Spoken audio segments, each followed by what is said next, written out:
Nabangga na, nagliyab pa ang isang motorsiklo matapos masalpok ng truck sa San Ildefonso, Bulacan. Tunghayan po natin sa pagtutok ni Dano Tingkungko. Kuha ito sa CCTV sa kahabaan ng Cagayan Valley Road papunta sa poblasyon ng San Ildefonso, Bulacan alas 9 ng umaga nitong Lunes. Lumabas ang motorsiklong ito mula sa gawing kaliwa. Siya namang dating ng isang truck na nauwi sa salpukan. Pagtilapo ng rider, nasunog pa ang motorsiklo.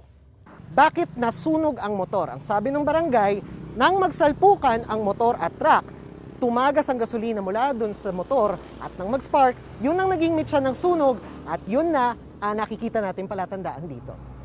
Gas line or yung tangke na butas or nasira, tumapon yung gasolina, and then siguro yung battery nag-spark o whatever. No, hindi po napansin nung truck.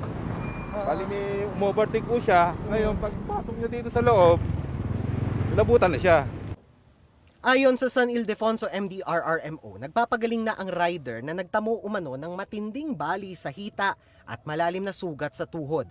Ayon sa San Ildefonso Police, nagkaayos na ang dalawang panig. Paalala naman ng Motorcycle Dealers Association of the Philippines, magsuot ng tamang protection gear at iba yung pag-iingat sa daan. Wherever they go, ingat sa pagdra-drive. Never assume na wala silang kaharap. Baka minsan nabubulaga na lang sila na may kaharap na pala. Minsan ina-assume nila na pwede ako humataw dito, walang kaharap, maluwag yung kalsada, ayun, bulaga. Ganun nangyayari.